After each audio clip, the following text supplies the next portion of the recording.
හරි පුතේ ඔන්න 2025 උසස් පෙළ ප්‍රතිඵල නිකුත් වෙලා තියෙනවා. ඉතින් මේ වෙලාවේ විභාගය අසමත් වෙලා කැම්පස් යන ලකුණු මදි වෙච්ච දරුවෙක් වෙන්න පුළුවන්. අනම් පළවෙනි පාර 2026 උසස් පෙළට පළවෙනි පාර පෙනී හිටින දරුවෙක් වෙන්න පුළුවන් SFT විෂය මාරු වෙච්ච.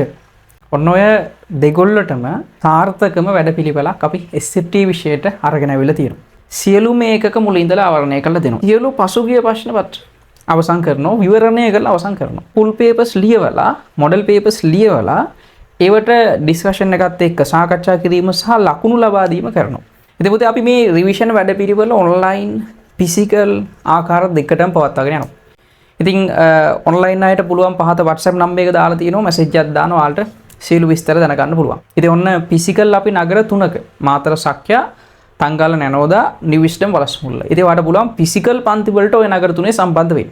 ඉතින් පුතේ අනිවාර්යෙන් මතක තියාගන්න මේ ලෝකේ අසාර්ථක වුණාන් පස්සේ මිනිස්සෙක් එක්ක ඇතෑරියනම් කවදාවත් සාර්ථක වෙච්ච මිනිස්සු මේ ලෝකෙ බිහි වෙලා නැහැ. ඒක නිසා අනිවාර්යෙන් ඔයා පළවෙනි පාර අසාර්ථක වුණා කියලා ඇතෑරලා දාන්න එපා. ඊළඟ පාරක් ඔයාට උත්සාහ කරන්න පුළුවන්. ඉතින් ඒක හරි විදියට හරි තැනකින් පටන් අරගෙන උත්සාහ කරා. එතකොට ඔයාට හොඳ ප්‍රතිඵලයක් දාගන්න පුළුවන්. ඉතින් අපිත් එක්ක සම්බන්ධ වෙන්න WhatsApp මැසේජ් එකක් දාන්න. අපි පන්තියේදී හම්බෙලා කතා බහ කරමු.